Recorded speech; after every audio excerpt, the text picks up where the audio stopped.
Това не е просто косачка, той е на практика Тесла за градината. Има 360 градусов лазерен лидарен сензор, така че вижда постоянно и всичко. Картографирането е готово за броени минути и се справя с терени, където другите се повреждат, без полагане на кабели, така че градината ви остава напълно непокътната. Здравейте, аз съм Доминик и в днешния инсайт ще разгледаме робота-косачка Dreamy A1 Pro, който тествах последните седмици. Първо, разбира се, трябва да разопаковаме косачката. В кутията намираме захранващ адаптер, ръководство за потребителя, 8 фиксиращи винта с 6-стенен ключ за закрепване на зарядната станция към земята. Нужни са ви само 6 от тях, а 2 остават като резервни. След това имаме първата част на зарядната станция, звездата на пакета Dreamy Pro, четка за почистване и втората част на зарядната станция. Малко ли е това? Да, така е, но в най-добрия смисъл на думата. Защото тук не ви трябва нищо повече, за да бъде градината ви прекрасно окосена. Всичко е минималистично изчистено и в това е силата му. Dreamy 1 Pro е една от по-малките косачки, което е супер. Благодарение на това е по-компактна, а освен това е дизайнерско бижу. Разбира се, дизайна е въпрос на вкус, всеки има различен, но за мен цялостната изработка е най-сполучлива именно при Dreamy. Движи се с помощта на 360 градусов лидарен сензор. Има технология OmniSense, която позволява лесно картографиране на моралата с точност до 1 см. Така че няма нужда от допълнителни станции в градината ви. И най-вече без съсипване на градината при полагане на ограничителни камери. Пускането на косачката и самата инсталация са изключително лесни. Сглобявате зарядната станция и избирате подходящо място за нея, където косачката да паркира. Това пространство трябва да е отворено поне 1 метър отпред и от двете страни, близо до края на градината върху равна повърхност. Трябва да има и контакт наблизо, въпреки че кабелът от зарядната станция ви дава повече от достатъчно свобода. Той е дълъг почти 10 метра. Освен това е нужно добро интернет покритие. Dreamy A1 Pro поддържа интернет честотна лента от 2,4 ГГц, което е стандартно. 2,4 ГГц преминават през стени и мевери много по-добре от 5G връзката, а тревата трябва да е окосена до максимална дължина от 6 см. По принцип, роботите косачки са направени така, че да поддържат градината ви окосена в дългосрочен план. Добре е също да се спомене, че Dreamy A1 Pro само мулчира и не събира тревата. Закрепваме докинг станцията към земята с 6 винта. Поставяме четката върху нея, която гарантира, че всеки път, когато едно Pro се върне в станцията, лидарният и сензор, чрез който се ориентира, ще бъде почистен. След това свързваме кабела от докинг станцията към захранващия адаптер.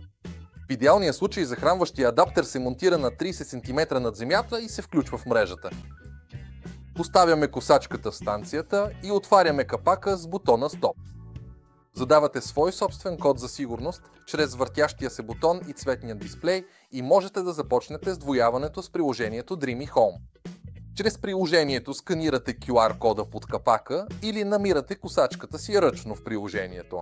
Задържате средния бутон на косачката за 3 секунди, потвърждавате свързването в приложението и косачката е сдвоена. А сега можем да картографираме цялата градина. Това става като с помощта на приложението преминете по периметъра на цялата градина. При това ще управлявате косачката чрез мобилното приложение, сякаш имате количка с дистанционно управление. Обикаляте целия периметър и завършвате точно на мястото, откъдето сте започнали. А по време на картографирането дръжте разстояние от края на градината поне 10 см. През цялото време следвайте инструкциите в приложението. Ако нямате места, където не искате косачката да ходи, тогава картографирането за вас приключва до тук. Но ако в градината имате, например, басейн, можете също да зададете забранени зони в приложението. Отново подкарвате косачката като количка и обикаляте периметъра на мястото, където не искате тя да влиза. Това обаче не означава, че трябва да вадите телефона с приложението за всяка дреболя. Благодарение на своята усъвършенствана 3D всепосочна технология за избягване на препятствия, Altis 1 Pro без проблем се справя сама с навигацията около обичайните видове препятствия. Дървета, сакси, люлки, камъни, огради, маси, столове, футболни топки, играчки и всичко подобно са в безопасност. С помощта на сензори тя създава триизмерна карта на околността и благодарение на алгоритми с изкуствен интелект може интелигентно да разпознава и заобикаля обичайните градински препятствия, осигурявайки безопасно и безпроблемно косене. А едно Pro, разбира се, има и елементи за безопасност, така че няма да прегази нито домашните ви любимци, нито самите вас. Трябва също да се добави, че ако имате тесни проходи в градината си, е добре те да са широки поне 1 метър, за да може косачката да работи там без проблеми. Нека се върна към приложението, което е много прегледно и в него можете да настроите куп неща. В кои дни и в колко часа да коси косачката, колко сантиметра трева да окоси. Така вашата морава може да има дължина от 3 до 7 см. Дали косачката да се движи по-ефективно за по-голяма скорост, какво разстояние да спазва от краищата или дори можете да разгледате 3D сканирането, което тя сама е направила. Или ако имате артистичен момент, можете чрез приложението да създавате свои собствени художествени шарки в артистичен режим. А1 Pro използва иновативно планиране на маршрута под формата на буквата U, благодарение на което всички зони на вашата морава са окосени с впечатляваща равномерност. И един супер бонус, ако имате прахосмукачка робот от Dreamy или друг техен уред, ще го виждате и управлявате със същото приложение. А1 Pro е чудесен избор и за някой, който има поразчупена градина, разделена например от пътека. Просто в приложението настройвате преминаването от едната морава към другата. Предлага и система за двойно картографиране, която позволява създаването и управлението на две независими карти за отделни площи. Изисква наистина закупуването на допълнителна зарядна станция и подходящ захранващ адаптер, но тази възможност съществува. Идеално решение за къщи с отделни предни и задни дворове или за собственици на няколко имота. За всяка зона можете да зададете специфичен план за косене, спестявайки време и разходи за закупуване на втора косачка робот. Или имате градина със сложна форма. Това също не е проблем. А1 Pro се справя с най-различни външни пространства, различни светлинни условия и дори с клонове с наклон до 45%, което е 24 градуса. Косачката е оборудвана с мощни офроуд гуми, които осигуряват отлично сцепление и стабилност дори при труден терен и неблагоприятни метеорологични условия.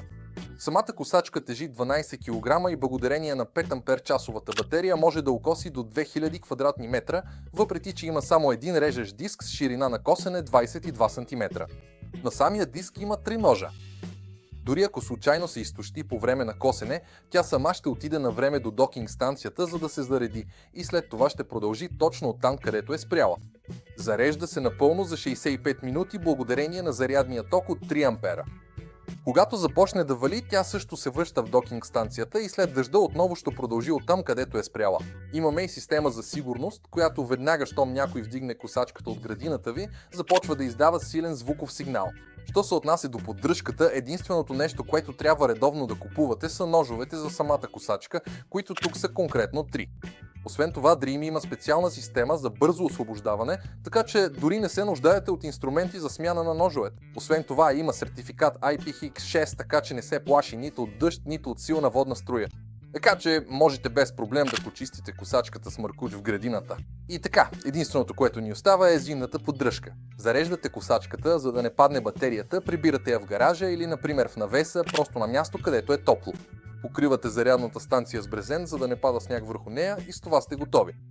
Това беше от мен за робота косачка Dreamy 1 Pro, който вече е на пазара от известно време. Но благодарение на това можем да кажем, че е издържал теста на времето. Особено след като го тествах в продължение на няколко седмици. Надявам се, че съм ви помогнал с избора на новата ви робот-косачка. Ако е така, ще се радвам, ако се абонирате за нас. Очаквам с нетърпение да видя какво ще разгледаме следващия път. За сега, чао!